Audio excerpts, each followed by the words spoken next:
সবচেয়ে গুরুত্বপূর্ণ আমাদের যে সেনা প্রধান, নৌপ্রধান, বিমান প্রধান, তারা কি তাদের স্বপদে থাকতে পারবেন কিনা? তারা থ্রি স্টুজেস না, মানে তিনজন বন্ধু একই ব্যাচের। তারা তিনজনই সেনাবাহিনী, নৌবাহিনী, বিমান বাহিনীর প্রধান। নৌবাহিনী প্রধান, সেনাবাহিনী প্রধান, বিমান বাহিনী প্রধান তারা ভেবেছেন যে 5ই আগস্টে তাদের যে ভূমিকা, সেই ভূমিকার জন্য পরবর্তী রাষ্ট্রপ্রধান, রাষ্ট্রের ক্ষমতায় যারা থাকবে তারা তাদেরকে এক্সটেনশন করবেন এবং তারা ভালো সুযোগ সুবিধা পাবেন। কিন্তু সেই আশায় গুড়ে বালি, সেটি আপনারা দেখতে পাচ্ছেন। নৌপ্রধান অলরেডি বিদায় হয়ে গেছেন। আকাশ প্রধানও থাকতে পারবেন কিনা বিশ্বাস নেই, কারণ না থাকারই কথা। তারা কিন্তু এসে পয়েন্টে পরে আসছি, কেন থাকবেন না? আকাশ প্রধানও থাকতে পারবেন না। সেনা প্রধানকে নিয়েও কথা উঠছে গত কয়েকদিন যাবত। রাষ্ট্রপতি শাহাবুদ্দিন আহমেদের পদত্যাগের পরে নেক্সট বলা হচ্ছে সেনা প্রধান। কি কারণে সেনা প্রধান সেটাও বলবো। একটা জিনিস মনে রাখবেন, রাষ্ট্রপতি এবং সেনা প্রধানের মধ্যে একটা সখ্যতা ছিল, কিন্তু এখন একজন নেই। কখন নেই? যখন সেনাপ্রধান তুরস্কে গেলেন, তখন কিন্তু রাষ্ট্রপতিকে তড়ি ঘড়ি করে পদত্যাগে বাধ্য করা হয়েছে। আর দ্বিতীয় কারণ আরেকটা বলি, কেন সেনাপ্রধান থাকবেন কিনা, কেন বিমান প্রধান থাকবেন কিনা, কেন তারা থাকতে পারবেন না, কেন তাদের থাকা উচিত নয়, কেন তাদেরকে বর্তমান সরকার রাখবে না। 5ই আগস্টের পর থেকে, 5ই আগস্টের আগেও বিএনপির সাথে সেনাবাহিনীর কিন্তু খুব একটা দহরম মহরম বা ভালো সম্পর্ক ছিল না। তখন আওয়ামী লীগ সরকার ছিল, কিন্তু সেনা প্রধান, নৌপ্রধান, বিমান প্রধান গোপনে এনসিপির আন্দোলন, বৈষম্য বিরোধী আন্দোলনের সমর্থক ছিল। ঠিক আছে, সেটা একটা ব্যাপার। বিএনপি কিন্তু খুব একটা পাত্তা পায়নি দেশের বৃহত্তর রাজনৈতিক দল হিসেবে আওয়ামী লীগের পরে। সেভাবে বিএনপিকে মূল্যায়ন করা হয়নি। সেনাপ্রধান যখন 5ই আগস্ট ঘোষণা দিলেন, কাদের সাথে তিনি রাজনৈতিক আলাপ আলোচনা করেছেন, তখন তিনি ইসলামী দলগুলো, জামাতে ইসলাম, হেফাজতে ইসলাম, অন্যান্য ইসলামী দল, কিছু ছোটখাটো রাজনৈতিক দল এবং বিএনপি কিন্তু তখনও মূল্যায়ন খুব একটা পায়নি। বিএনপিকেও ডেকেছিল, কিন্তু প্রাধান্য দিয়েছিল জামাত, হেফাজত, এনসিপি, আরো যারা আছে, আসিফ নজরুল, এদেরকে। তখনও কিন্তু বিএনপি এক ধরনের কোণঠাসা অবস্থায় ছিল। এই কোণঠাসা অবস্থায় কেন ছিল? সেনাবাহিনী প্রধান, নৌপ্রধান, বিমান প্রধান তারা কিন্তু বৈষম্য বিরোধী ছাত্র আন্দোলন, হিজবুত তাহরির, জামাত, এদের সাথে, হেফাজত, এদের সাথে বেশি মহরম ছিল এবং এদেরকেই বেশি প্রাধান্য দিয়েছে। বিএনপি খেয়াল করবেন, বিএনপি বড় রাজনৈতিক দল হিসেবে কিন্তু সেইভাবে প্রাধান্য পায়নি এবং অন্তর্বর্তীকালীন সরকারের সময়ও বিএনপি মারাত্মক চাপে ছিল। অন্তর্বর্তীকালীন সরকারের সময় বিএনপিকে কিন্তু এনসিপি, জামাত ছেড়ে কথা বলেনি, এটা নিশ্চয়ই আপনাদের মনে আছে। এবং বিএনপি নানান তাল বাহানা করে চেয়েছে যে ডক্টর ইউনূস থেকে যেন একটা নির্বাচন আদায় করা যায়, সেই জন্য তারা বিশেষ ভূমিকা পালন করেছেন। ইউনূসের সবকিছুতেই তারা উত্তর দিয়েছেন, যুক্ত হয়েছিল তখন। এখন বিএনপি কিন্তু সেই কথা বলেছে, কারণ তারা মারাত্মক চাপে ছিল। আওয়ামী লীগ পরবর্তী দেশের বৃহৎ রাজনৈতিক দল হিসেবে বিএনপির যে গুরুত্ব থাকা উচিত ছিল, সেই গুরুত্ব তারা পায়নি। কোত্থেকে পায়নি? সেনাপ্রধান, নৌপ্রধান, বিমান প্রধান, জামাত, হেফাজত, এনসিপি, বৈষম্য বিরোধী ছাত্র আন্দোলন, ইনকিলাব মঞ্চ, তারা কিভাবে কথা বলেছে বিএনপিকে এই সেই বলতে কিন্তু তারা ছাড়েনি। ছাত্রদল, যুবদল, বিএনপি, তারেক রহমান স্বরাষ্ট্রমন্ত্রী, বিএনপির মহাসচিব, এদেরকে কিন্তু এরা ধোলাই করে দিয়েছে। কারণ বিএনপিরও তখন সাহস ছিল না, কারণ তাদের সেনাবাহিনীর সাপোর্ট ছিল না, নৌবাহিনী, বিমান বাহিনীর সাপোর্ট ছিল না। ওরা 3 বন্ধু, 3 প্রধান কিন্তু এক হয়ে গেছে, এক হয়ে ইসলামী দলগুলোকে ক্ষমতা আনতে চেয়েছে। ডক্টর ইউনূসকে প্রাধান্য দিয়েছে। ডক্টর ইউনূস নানান বিষয় বিএনপির উপর চাপিয়ে দিয়েছে। এনসিপি, জামাতের কারণেও অনেক কিছু চাপিয়ে দিয়েছে বিএনপির উপর। সেই বিএনপি এখন কেন, কোন যুক্তিতে, কি কারণে সেনা প্রধানের এক্সটেনশন করবে আমরা মনে করতে পারি? কি কারণে করবে না? নৌপ্রধান বা বিমান প্রধান, নৌপ্রধান বিদায় হয়েছেন, বিমান প্রধানের কেন এক্সটেনশন করবে না? কারণ এরা কেউ বিএনপিকে ইউনূসের শাসনের সময় সুখে রাখেনি। এরা কেউ আওয়ামী লীগ সরকারের বিদায়ের পরে বিএনপিকে বৃহৎ দল হিসেবে, রাজনৈতিক দল হিসেবে প্রাধান্য দেয়নি। সেহেতু রাষ্ট্রপ্রধানের পদত্যাগের পরেই এখন যে বিষয়টি সবচেয়ে বেশি আলোচিত, সেনাপ্রধান কি থাকবেন? সেনাপ্রধানকে তারেক রহমান সাহেবের সাথে একটা ছবি দেখবেন, তারেক রহমানের পাশে সেনাপ্রধান, বর্তমান সেনাপ্রধান, তার চেহারা সুরত বদলে গেছে, দাঁড়িয়ে আছেন একদম একদম এইভাবে, তার বডি ল্যাঙ্গুয়েজটা খেয়াল করবেন, কত বিনয়ী ভাব। কিন্তু এই ভাব তো একজন সেনাপ্রধানের তো এই অবস্থা হতে পারে না। ঠিক আছে, আরেকটি বিষয় হচ্ছে, অন্তর্বর্তীকালীন সরকারের সময় কিন্তু তারেক রহমান সাহেব দেশে আসেননি। ঠিক আছে, কি কারণে আসেননি? কারণ সেনা সমর্থন পায়নি, সেনা সমর্থন পাননি। কাজে তারেক রহমান সাহেব বা বিএনপির সেই বিষয়গুলো মনে আছে।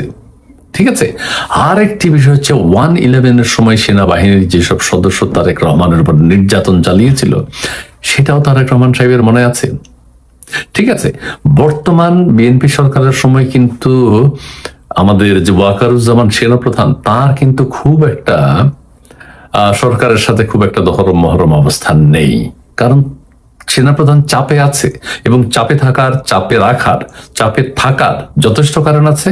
বিএনপি চাপে রাখারও যথেষ্ট কারণ আছে, যৌক্তিক কারণ আছে, কারণ বিশ্বাস করা যায় না। সেনাপ্রধানও কিন্তু আওয়ামী লীগ সরকারের সময় সেনাপ্রধান করা হয়েছে, রাষ্ট্রপ্রধানকেও কিন্তু আওয়ামী লীগ সরকারের সময় করা হয়েছে। এখন যদি বলা হয় যে রাষ্ট্রপতিকে বিশ্বাস করতে পারছি না, তাহলে সেনাপ্রধানকে তো বিশ্বাস করতে পারবে না। এটাই কারণ। আরেকটি কারণ হচ্ছে, সেনাপ্রধান বিদেশে থাকাকালীন অবস্থায় রাষ্ট্রপ্রধানকে পদত্যাগ করতে হয়েছে, সেনাপ্রধানকে সেটা জানানো হয়নি, সেনাপ্রধানকে গুরুত্ব দেওয়া হয়নি, সেনাপ্রধানের সাথে কোনো আলোচনাও হয়নি। বিষয়টা কেমন হবে? যাই হোক, সবকিছু মিলিয়ে যে বিষয়টি বলতে চাই যে আমরা আগামীতে অনেক উত্থান পতন দেখব। সার্জিও গোর বাংলাদেশে আসছেন, তিনিও কিন্তু নানান মেসেজ নিয়ে আসছেন। চীনের সাথে বাংলাদেশের বর্তমানে যে দহরম মহরম অবস্থা চলছে, এটা আমাদের দেশের স্বার্থে ভালো। চীনা বিনিয়োগ যদি বাংলাদেশে আসে, ভারতের বিনিয়োগ যদি বাংলাদেশে আসে, আমেরিকার বিনিয়োগ সেরকম হবে না। কিন্তু ইউনুস তো আমেরিকার কাছ থেকে বিক্রি করে দিয়েছে, তারা সেগুলোর জন্য বর্তমান সরকারকেও চাপে রাখবে, এবং বর্তমান সরকারকে চাপে রাখতে অলরেডি পররাষ্ট্রমন্ত্রী একজন বানানো হয়েছে, খলিলুর রহমান। ঠিক আছে, এবং নাসিমুল গনির নাম শোনা যায় ডিপ স্টেটের হয়ে কাজ করার জন্য প্রেসিডেন্ট হিসেবে। এটা হবে না। বিএনপি ভুল করবে যদি বিএনপির সিনিয়র নেতা কাউকে রাষ্ট্রপতি বানায়, সেটি ভালো হবে। যদি না বানায়, সেটা ভুল হবে বিএনপির জন্য। সেই বিষয়টি রয়েছে।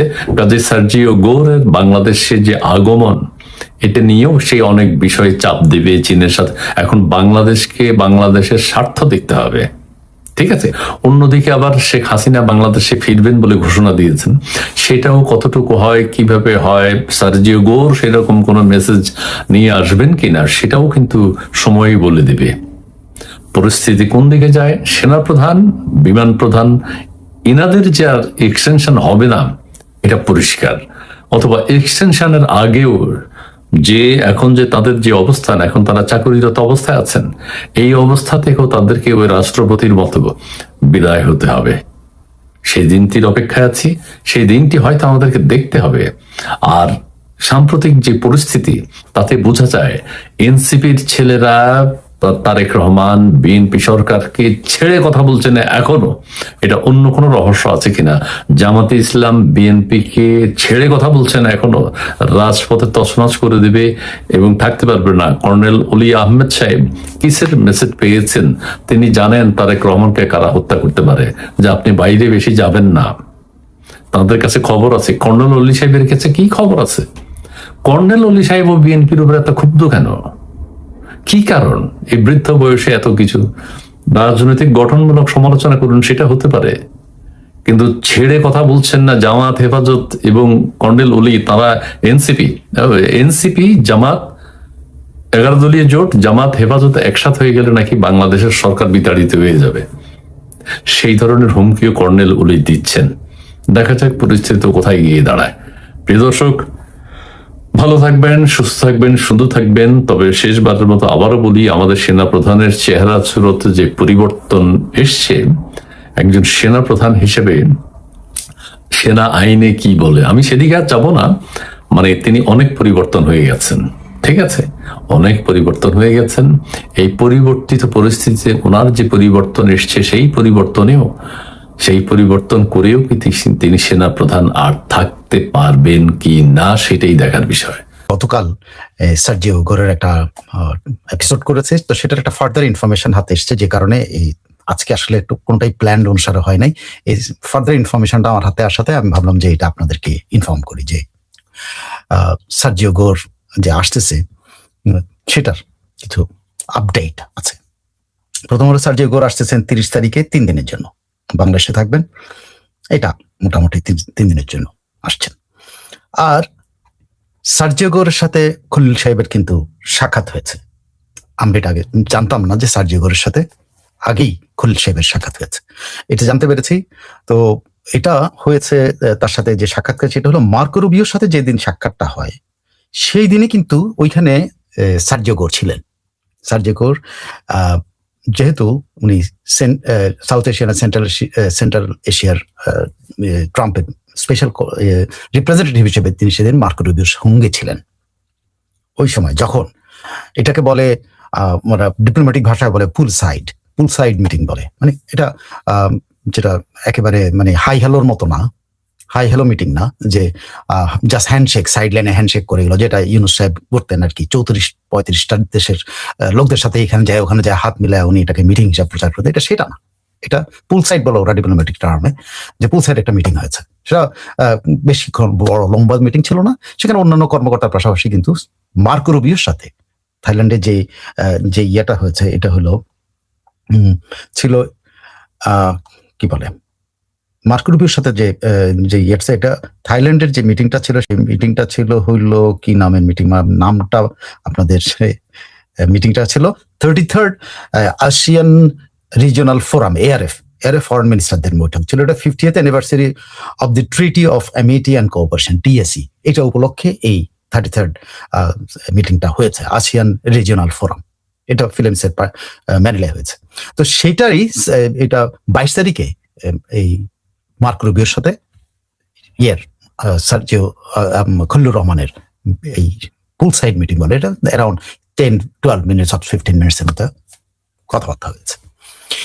তো এই কথাবার্তার সময় সার্জিও গোর ছিল, এবং সেখানে কিন্তু বাংলাদেশের কয়েকটা বিষয় সামনে এসছে, যেটা খলিল সাহেব বলছিলেন যে উনি বাংলাদেশ ফার্স্ট, তারেক রহমানের বাংলাদেশ ফার্স্ট পররাষ্ট্রনীতি নিয়ে কথা বলছেন। মোটেও না, এই বাংলাদেশ উনি ব্রিফ করছেন বাংলাদেশের জনগণ বাংলাদেশ ফার্স্ট নীতি খাইছে, সেটা অন্য জিনিস। কিন্তু ওখানে যেটা মার্কো রুবিও যেটা কথা বলেছেন, যতটুক বলেছেন, তিনি মার্কো রুবিও টোটালটাই ছিলেন বাইলেটারাল রিলেশনশিপের মধ্যে, এবং উনি দুই দেশের যেটা ব্রডার বেস বলছে, যে বাণিজ্য সম্প্রসারণ, বিনিয়োগ, এনার্জি, কানেক্টিভিটি, রিজনাল ইস্যু, সবচেয়ে লম্বা লম্বা কথাগুলো, এরকম কোন জিনিস স্পেসিফিক কিন্তু কতগুলি বলেছেন। সেটা স্পেসিফিক কথাগুলির মধ্যে উনি কনসার্ন প্রকাশ করেছেন যে বাংলাদেশের চায়নার ইনফ্লুয়েন্সের ব্যাপারে। এটা কিন্তু সার্জিও গোরের উপস্থিতি কিন্তু মানে কনসার্নটা প্রকাশ করেছেন। তো সেখানেই ওই বাংলাদেশ ফার্স্ট নীতিটা আসছে, যে এই কোন ওইখানে যে আলোচনাটার জন্য বাইরে না আসছে, এই জন্য উনি বাংলাদেশ ফার্স্টটা চালু করছেন, যে তারেক রহমানের উদ্দেশ্য হলো বাংলাদেশ ফার্স্ট। তার মানে ওখানে রুবিও অন্য প্রসঙ্গ উঠিয়েছেন, সেটা হলো চায়নার সাথে বাংলাদেশের রিলেশনের ব্যাপারে সতর্ক করেছেন। সেখানে ক্লিয়ার কাট কথা হয়েছে রোহিঙ্গা রিপ্যাট্রিয়েশনের ব্যাপারে এবং কানেক্টিভিটি, ওই আবার সেই করিডোর নিয়ে আলোচনা হয়েছে। রোহিঙ্গাদের ব্যাপারে যে জাতিসংঘের মাধ্যমে যে আলোচনাগুলো আসলো, ইউনুস আমলে যে করিডোর, পরে ইউনুস অস্বীকার করলে এরকম কোনো প্রস্তাবই নাই, অমুক নাই, তো অস্বীকার একদম সরাসরি বলে ডাহা মিথ্যা এরকম বলছিলেন, কিন্তু সেটা না। এখানে কিন্তু মার্কো রুবিও কিন্তু এই শর্ট সময়ের মধ্যে কিন্তু এই রোহিঙ্গা এবং রোহিঙ্গাকে ঘিরে ওই করিডোরের কথা বলে দিয়েছেন, যে করিডোরের কি খবর। কারণ এই করিডোরটা হলো বার্মা অ্যাক্টের অধীনে, যে বার্মা একটা পাশ হয়েছে কয়েক 2-3 বছর হলো, যে বার্মা একটা পাশ হয়েছে। বার্মা অ্যাক্টের মধ্যে আমেরিকার রোলটা কি, এইটা যদি আপনারা একটু জানেন। বার্মা একটা আমেরিকা বলতে চাচ্ছে যে মায়ানমারে আমেরিকান ইন্টারেস্ট কিভাবে তারা রক্ষা করবে, এট দ্য সেম টাইম মায়ানমারের গণতন্ত্র কিভাবে ফেরত আনবে।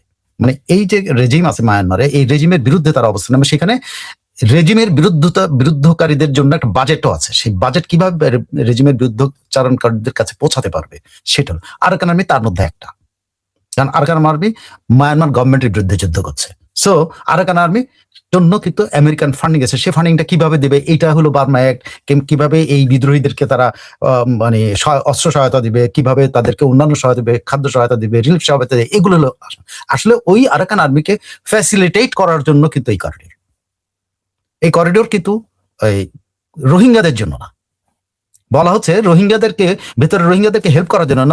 No, it is under Burmese act, Burma অ্যাক্টের অধীনে আমেরিকান পলিসির অংশ যে এখান দিয়ে একটা করিডোর তৈরি করা, যে করিডোর দিয়ে আরাকান আর্মিকে এবং মায়ানমারের জান্তাদের বিরুদ্ধে যে শক্তিগুলো কাজ করতেছে তাদেরকে ফান্ডিং করা, তাদের জন্য রসদ সরবরাহ করা, সেটা রসদ সামরিক হতে পারে, অপেসামরিক হতে পারে, অন্য কিছু হতে পারে, যেটা যেভাবে যেই রসদ দেয়, এটা হলো করিডোরটা। তাই রুবিও এই করিডোরের কথা বলে দিয়েছেন।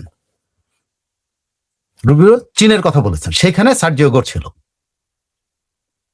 বুঝতে পারছেন যে সার্জিও গোরের ট্যুরটা আগে কিন্তু রুবিও সাবজেক্ট গুলো কিন্তু আমাদের খলিলের কান্দে চাপিয়ে দিয়েছেন।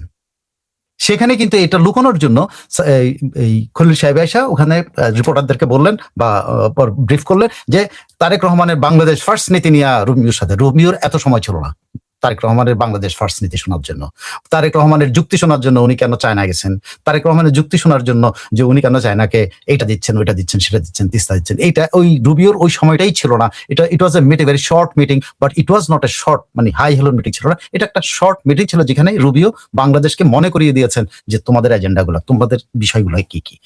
সরাসরি বলেছেন করিডোরটার খবর কি।